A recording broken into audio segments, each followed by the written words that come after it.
நாடகம் கண்கள் உம்மை தேடுதே. அழகிய குக்கிராமம் ஒன்று. அதில் கர்த்தரிட்ட சகல கற்பனைகளையும் கைக்கொண்டு வாழ்ந்து வருகிறாள் ஜெயரோஸ் என்ற பெண்.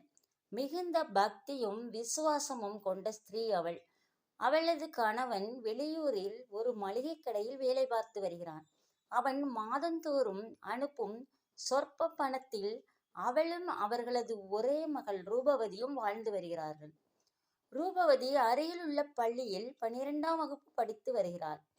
ஆண்டவராகிய இயேசு நாடகம் கண்கள் உம்மை தேடுதே. அழகிய குக்கிராமம் ஒன்று.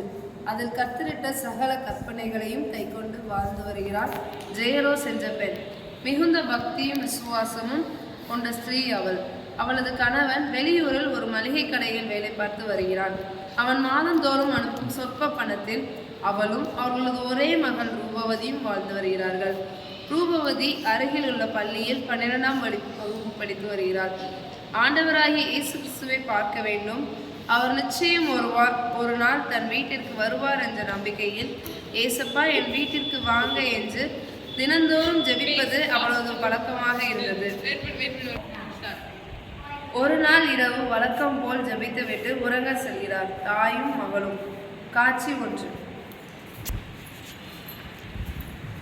ஏசப்பா இந்த ஆண்டதுக்காக ஏசப்பா நீங்கள் எப்போ ஏசப்பா இங்கே வீட்டுக்கு வருவீங்க?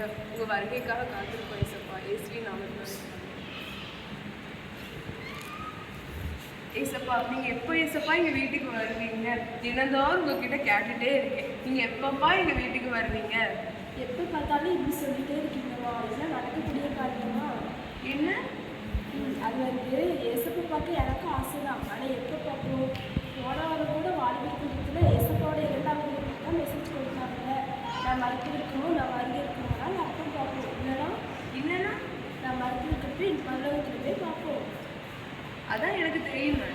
உங்களுக்கு தெரியும், எனக்கும் தெரியும். நீங்கள் தான் என்ன நல்லா பேசுறீங்க, வசதி சொல்லுறீங்க. பரவாயில்லாமா? பேசாமல் பார்த்து தூங்குங்கம்மா.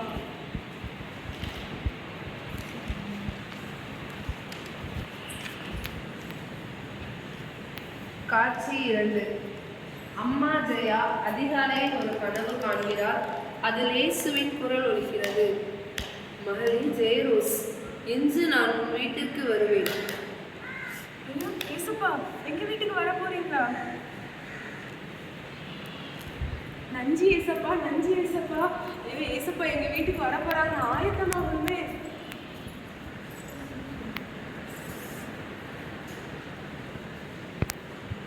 ஐயோ ஏசப்பா எங்கள் வீட்டுக்கு வர போகிறாங்க, உணவு சமைக்கணும். ஆனால் மாதம் கடைசி ஆகிட்ட காசு வேற இல்லையே, என்ன பண்ண?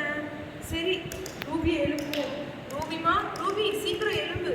ஐயோ உங்களுக்கு லீவ் தானே, கொஞ்சம் இருக்கிறீங்க. இன்னைக்கு ஏசப்பா நம்ம வீட்டுக்கு வர போகிறாங்கம்மா. காலையிலேருந்து என் கனவுல கண்டிப்பாமா? கனவுல தான் ஏசப்பா வந்து சொன்னாங்க. நீங்கள் ஒரே அனுபவத்திலே இருக்கீங்களா? அதாவது சட்டம் கூட ஒரு பிரம்ம ஏற்பட்டு பிரம்மெல்லாம் ஒன்றும் இல்லைம்மா. என் கண்ணில் கொஞ்சம் வந்து எனக்கு கொஞ்சம் உதவி செய்வாமா? சரி, நான் ஆண்டவன் தான் மாற்றணும். காட்சி 3. ஜெயா தன் பக்கத்து வீட்டு கிளாராவுக்கு ஃபோன் பண்ணி இயேசு தன் வீட்டிற்கு இன்று வருகிறார் என்ற செய்தியை கூறியும் அவருக்கு உணவு செய்ய பணம் கடனாகவும் கேட்கிறாள். ஐயோ ஃபோன் எடுக்க மாட்டேங்காளே, என்ன பண்ண? எடுத்துட்டா. என்ன எடுத்துட்டா? ஜெயா தானே? ஆமாம் யாரா? நான் தான். என்ன காலையிலே ஃபோன்? அதுவா, ஏசப்பா எங்கள் வீட்டுக்கு வர போகிறாங்க. நீனும் எங்கள் வீட்டுக்கு வந்து ஏசப்பாவை பார்க்க வாரியா? எனக்கு அதனால ஏசப்பாவுக்கு உணவு சமைக்கணும். அதனால எனக்கு ஒரு 500 ரூபாய் வேணும். என்னது? 500 ரூபாய் கடனுக்கு தான், சும்மா கேட்கல. காசு வந்ததுக்கப்புறம் உனக்கு திரும்பி தந்துடுவேன். உனக்கு அறிவு இருக்கா? காலையிலே திருக்க மாதிரி பேசிக்கிட்டு இருக்க. ஏசப்பா வாரேன்னு சொன்னாரா? நேரில் வந்து சொன்னாரா? இனிமேல் தான் ஏசப்பா நேரில் வந்து என்ன சொல்லுவாங்க, பேசுவாங்க. அப்போ ஃபோனில் சொன்னாரா? இல்லைன்னா மெசேஜ் அனுப்புனாரா? இப்படி ஒரு புது கதை சொல்லிட்டு கடன் கேட்க ஆரம்பிச்சிட்டியா? ஆமாம் ஜெயா, நீ தானே சொல்லுவ ஏசப்பா பிள்ளைங்க கடன் கேட்கக்கூடாது, கடன் கொடுக்கணும் அப்படின்னு. கடன் கேட்கக்கூடாது, கடன் கொடுக்கணும் அப்படின்னு. நீ நீ என்கிட்ட பணமே கிடையாது, நீ ஒன்று செய்றியா? எனக்கு 500 ரூபாய் கடனாக தருவியா? வந்துட்டா காலையிலே கடன் கேட்டு போன வை. ஐயோ தப்பு பண்ண பார்த்தேன். இப்போ நான் கடன் வாங்கி ஏசப்பாக்கு சமைச்சா ஏசப்பா எப்படி சாப்பிடுவாங்க? ஏசப்பாக்கு தான் கடன் வாங்கி செய்யறது, கடன் வாங்குறது பிடிக்காது. அன்னைக்கு ஏழை தான் தனக்கு இருக்கிறத அவ கொடுத்து 2 காசு உண்டியல்ல போட்டா. அது ஏசப்பா எடுத்துக்கலையா? உண்டியலோட தான் ஞாபகம் வருது. நம்ம உண்டியல்ல எவ்வளவு இருக்குன்னு பார்ப்போம். ஓடிப்பார். காட்சி 4. அம்மா உங்களுக்கு என்ன பண்ணிட்டு இருக்கீங்க? அதுவா, ஏசப்பாவுக்கு உணவு தயாரிக்கணும்ல, அதான் உண்டியல்ல எவ்வளவு இருக்குன்னு பார்த்துட்டு இருக்கேன். எவ்வளோம்மா? பாரு ஆச்சரியத்தை 500 ரூபாய் இருக்கு. 500 ரூபாய் தானே, இதில் என்னென்னா வாங்க போறீங்க?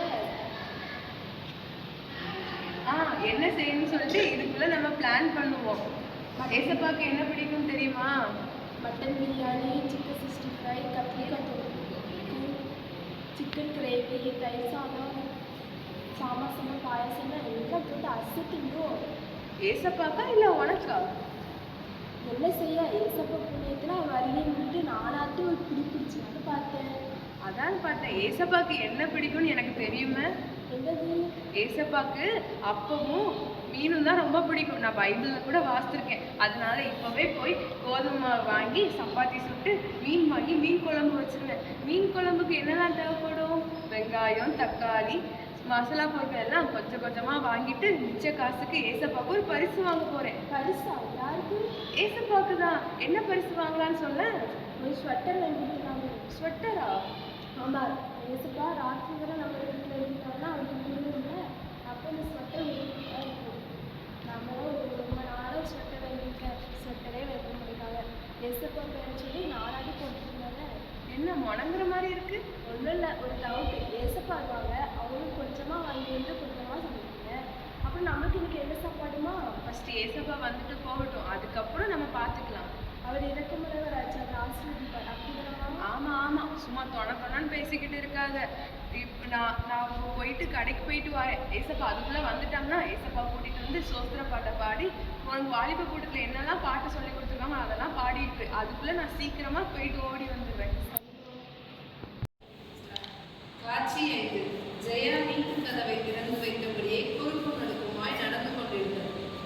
என்ன மணி 2 மணி ஆச்சு, இன்னும் ஏசப்பாவை காணலையே. அம்மா, ஏசப்பா அப்படிலாம் வரமாட்டாங்க. என்ன? வெயிட் பண்ணுவோம், ஏசப்பா கண்டிப்பாக வருவாங்க.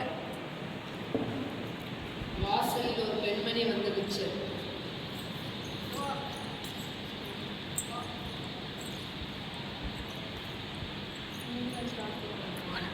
அம்மா, யாருமா? உங்களுக்கு என்ன வேணும்? சாப்பிட்டு 3 நாள் ஆச்சுமா. ஏதாவது சாப்பிட ஏதாவது இருந்தால் தாங்கம்மா.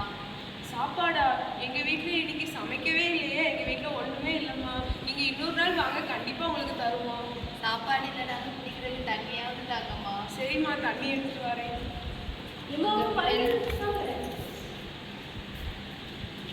ஐயோ, அவங்க வந்து சாப்பிடலன்னு சொன்னாங்க. உண்மைதான் போல. இப்போ என்ன பண்ண? இவங்களுக்கு என்ன கொடுக்க? ஏழைகளுக்கு நம்ம சாப்பாடு நீங்கள் ரொம்ப சொல்லியிருக்கீங்க. ஏதாச்சும் கொடுக்கணுமா? சரி சரி, ஏசப்பா என்னை மன்னிச்சிடுங்க. சரி, ஏசப்பா கொஞ்சம் சாப்பாடே உங்களுக்கு கொடுப்போம்.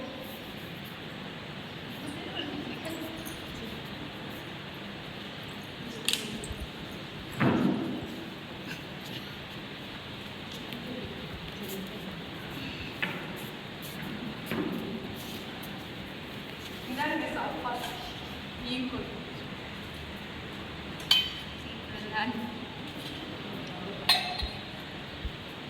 இதையும் நீங்க வீட்டுக்கு கொண்டு ரொம்ப நல்லா இருக்கீங்கம்மா. உங்களுக்கு உண்மையிலே பரலோகம் நிச்சயமா கிடைக்கும். காட்சி 6.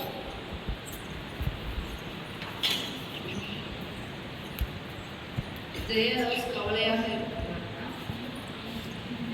ஏம்மா கவலையாக இருக்கீங்க? அதுவா, ஏசப்பா இப்போ வந்தா என்ன கொடுக்க, அதான் யோசிச்சுக்கிட்டு இருக்கேன். ஏதாச்சும் பண்ணுங்கம்மா. சரி, நம்மகிட்ட இருக்கிறத கொடுப்போம். நமக்கு இப்போ மிச்சம் இருக்கிற அந்த காய்கறி வச்சு ஒரு சூப்பு செய்யலாம். என்னது சூப்பா? ஆமா, சூப்பு தான். அடிக்கடி சூப்பு போட்டு என்னதான் பண்ணுறீங்க? இப்போ ஏசப்பாமா எடுத்து போறீங்க. என்ன சொன்ன? ஒன்றும் இல்லை, ஏசப்பம் சமைக்க ஆமாம் ஆமாம், கரெக்டாக சொன்னேன். காட்சி 7. அருமையான சுவையான சூப்பு ரெடி ஆயிட்டு. ஆனால் ஏசப்பாவை தான் இன்னும் காணலையே. அதோ வராங்கல்ல. யாரு? ஏசப்பா வந்துட்டாங்களா? இல்லை, நம்ம வீட்டை எழுத்த ஆண்டி வராங்க. ஓ, வாமா சுமதி. அம்மாவுக்கு எப்படி இருக்கு? உடம்பு பரவாயில்லையா? பிள்ளைக்கு சரியாக ரொம்ப பலவீனமாக தான் இருக்காங்க. அதான் சூப் வச்சு கொடுக்கலான்னு நினச்சேன். அவங்களுக்கு காய்கறி என்ன பண்ணி கொடுக்குறேன்? இல்லை இல்லை இல்லை, எங்கள் வீட்டில் காய்கறியே ஒன்றுமே இல்லைம்மா. இனிமேல் தான் நான் போய் வாங்க போகணும். அப்படியா? சரி, போயிட்டு வரேன்.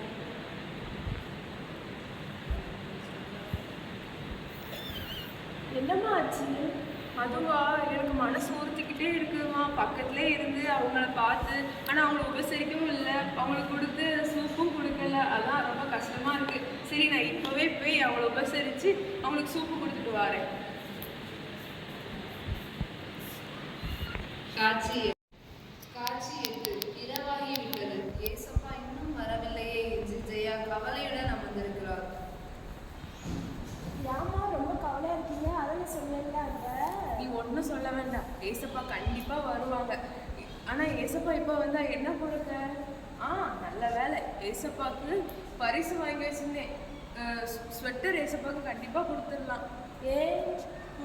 குளிரும்ல இப்போ, அதனால தான். ஆமாம் ஆமாம். சரி, ஏதோ ஒரு வாசம், ஏதோ சவுண்டு கேட்ட மாதிரி இருக்கு. உனக்கு அது கேட்குதா?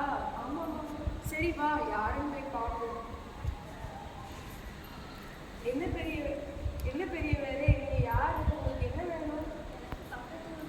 நண்பரை பார்க்க வந்தேன். ரொம்ப நேரம் ஆயிட்டு, இருட்டாயிட்டு, ரொம்ப தூரம் நடந்து போக முடியல, ரொம்ப தூரம். அதான் இங்கே பார்த்துருக்கேன். அப்படியா? எங்ககிட்ட ஸ்வெட்டர் இருக்கு, நீங்க இதை போட்டுக்கோங்க. உங்களுக்கு கண்டிப்பா குளிர் குறையும். சரிம்மா, ரொம்ப நன்றி. காட்சி 9. சத்தமிட்டு அழுதல்.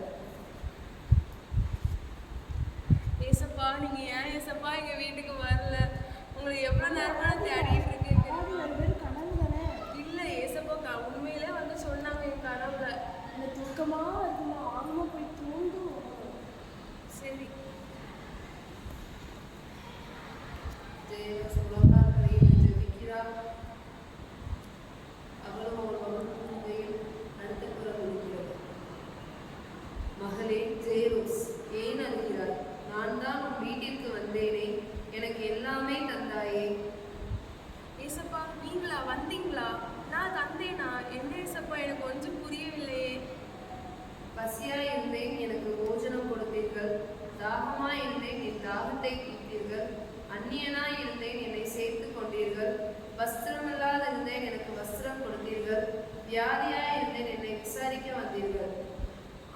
புரியுது ஏசப்பா. என் சகோதரரான இவர்களில் ஒருவனுக்கு நீங்கள் எதை செய்தீர்களோ அதை எனக்கே செய்தீர்கள். மகளே ஜெயா, உன் ஆசை நிறைவேறும். நீ பரலோகத்திற்கு வரும்போது என்னை காண்பாய், உன் சொந்த கண்களாலேயே. நன்றி ஏசப்பா.